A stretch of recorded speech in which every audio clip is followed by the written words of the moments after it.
ഇതാണ് കലൂരിലുള്ള സെൻറ്റ് ആൻ്റണീസിൻ്റെ ഒരു പള്ളിയാണിത്. അത്ഭുത പ്രവർത്തനമായ വിശുദ്ധ അന്തോണീസിൻ്റെ കലൂർ തീർത്ഥാടന കേന്ദ്രത്തിൽ എല്ലാ ചൊവ്വാഴ്ചയും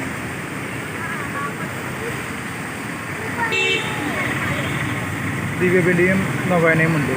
വളരെ അത്ഭുത പ്രവർത്തനമായ ഒരു പുണ്യവാളനാണ് കലൂരിലുള്ള ഈ സെൻറ്റ് ആൻ്റണീസ് പുണ്യവാളൻ. നമുക്ക് പള്ളിയുടെ അകത്തേക്ക് ഇന്ന് പോകാം.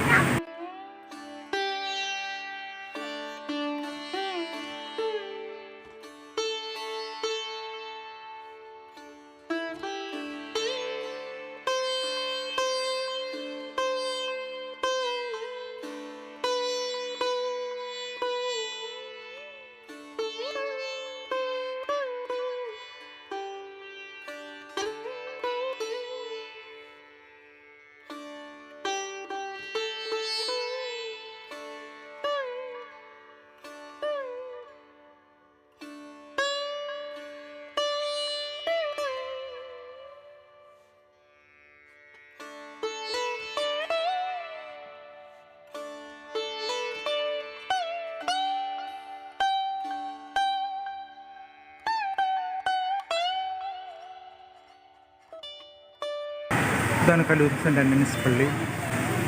ചൊവ്വാഴ്ചകളിൽ ഇവിടെ ആയിരങ്ങളാണ് നൊവേനയിൽ സംബന്ധിക്കുന്നതിന് മറ്റായിട്ട് വരുന്നത്.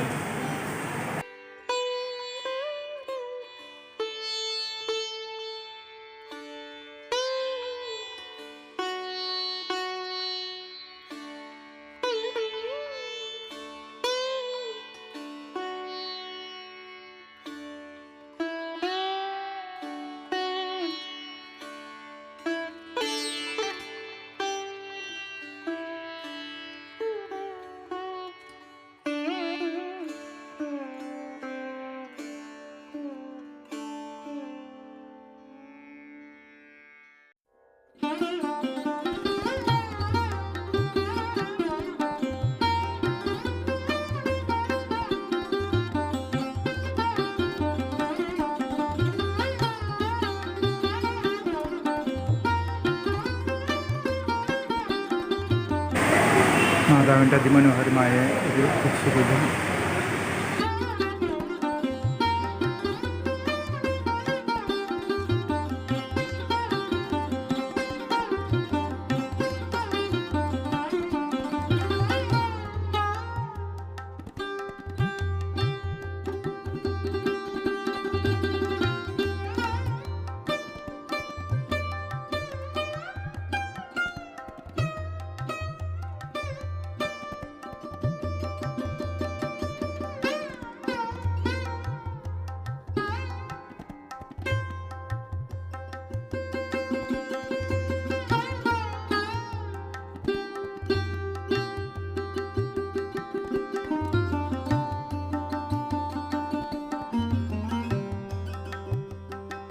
അന്തോണീസ് പുണ്യാളൻ പക്ഷികളെ പോലും വേദം വായിച്ചു കേൾപ്പിക്കുമായിരുന്നു എന്നുള്ളതിൻ്റെ ഒരു തെളിവായിട്ടാണ് ഇവിടെ അന്തോണീസ് പുണ്യാളൻ പക്ഷികളുടെ മൃഗങ്ങളുടെയൊക്കെ കൂടെ ഇരിക്കുന്ന അന്തോണീസ് പുണ്യാളൻ.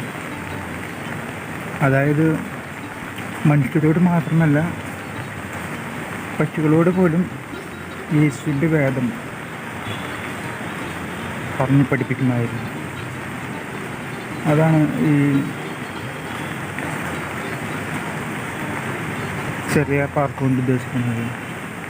ധാരാളം മൃഗങ്ങളെ കാണാൻ പറ്റും, പക്ഷികളിനെയും.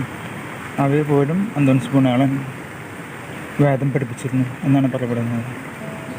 അന്തോണീസ് പുണ്യാളൻ്റെ ഒരു പ്രത്യേകത, ഇപ്പോഴും അന്തോണീസ് പുണ്യാളൻ്റെ അഴുകാത്ത നാവ് ഇപ്പോഴും ഉണ്ടെന്നുള്ളതാണ്. അതായത്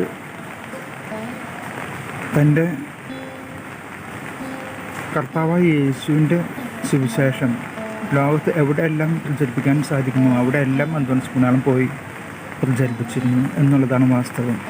ഇവിടെ ചികിത്സാ സഹായം ഈ പള്ളിയിൽ ചെയ്യുന്നുണ്ട്. നിർധനരായ രോഗികൾക്കായി ജാതിമത ഭേദമന്യേ നൽകുന്ന ചികിത്സാ സഹായം കലൂർ തീർത്ഥാടന കേന്ദ്രത്തിൻ്റെ പ്രത്യേകതയാണ്. വെള്ളിയാഴ്ചകളിൽ ഉച്ച കഴിഞ്ഞ് 1:30 മുതൽ 3 മണി വരെയാണ് ശാന്തിത ക്ലിനിക്കിൽ സൗജന്യമായി മരുന്നുകൾ വിതരണം ചെയ്യുന്നത്. തീർത്ഥാടന കേന്ദ്രത്തിൽ ലഭിക്കുന്ന കാലാവധി തീരാത്ത മരുന്നുകളും നല്ലവരായ വിശ്വാസികൾ വാങ്ങിച്ചു തരുന്ന മരുന്നുകളും കൂടാതെ തീർത്ഥകേന്ദ്രത്തിൽ ലഭിക്കുന്ന സംഭാവനകൾ കൊണ്ട് മരുന്ന് വാങ്ങിച്ച് വിതരണം ചെയ്യുന്നു.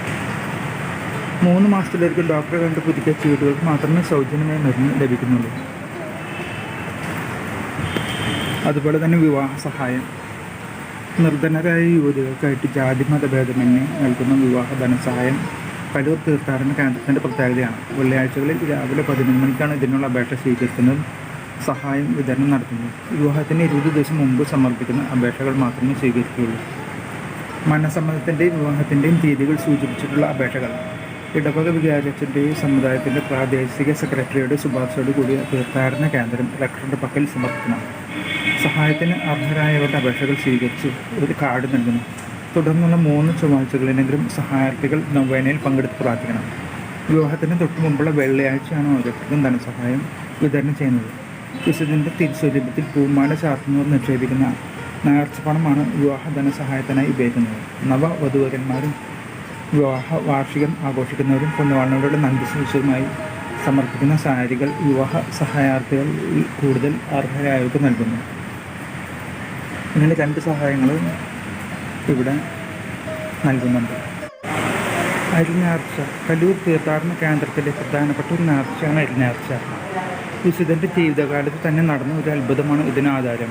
വിശുദ്ധൻ്റെ അത്ഭുതകരമായ മധ്യസ്ഥതയാൽ തൻ്റെ കുഞ്ഞ് രക്ഷപ്പെട്ടതിൽ സന്തുഷ്ടനായ ഒരു പിതാവ് കൃതജ്ഞതായി ആ കുഞ്ഞിൻ്റെ തൂക്കത്തോളം അപ്പം കൊടുക്കാമെന്ന് നേർന്നു.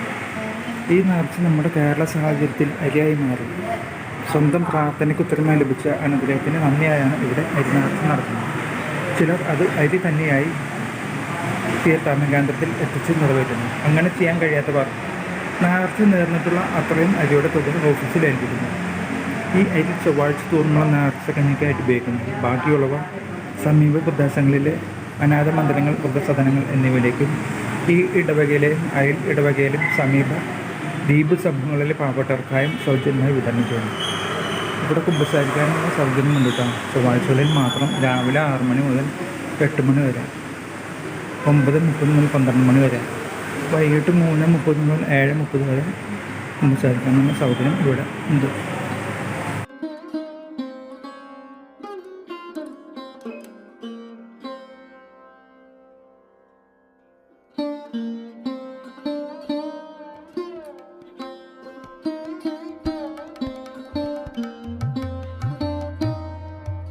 യേശുനാഥൻ അപ്പം മുറിക്കുന്നതിൻ്റെ ഒരു ഛായാചിത്രമാണ് ഇവിടെ കാണുന്നത്. ബൈബിളിൽ പല സന്ദർഭങ്ങളിൽ നമുക്ക് കാണാമല്ലോ യേശുനാഥൻ 5 അപ്പം കൊണ്ട് 5000 പേരെ പരിപോഷിപ്പിച്ചത്. വൃക്ഷാളും അതുപോലെ തന്നെ നേർച്ച വസ്തുക്കൾ ലഭിക്കുന്ന സ്ഥലമുണ്ട്.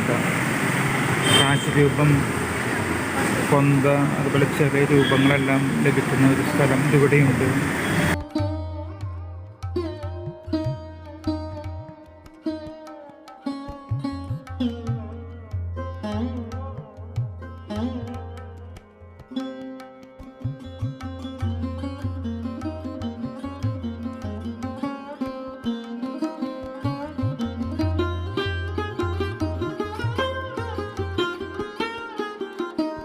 ദിവസവും അനാചാരങ്ങളാണ് ഇവിടെ വന്ന് അന്തോണീസ് പുണ്യാളനോട് ആദ്യത്തെ നിർവഹിക്കുന്നത്.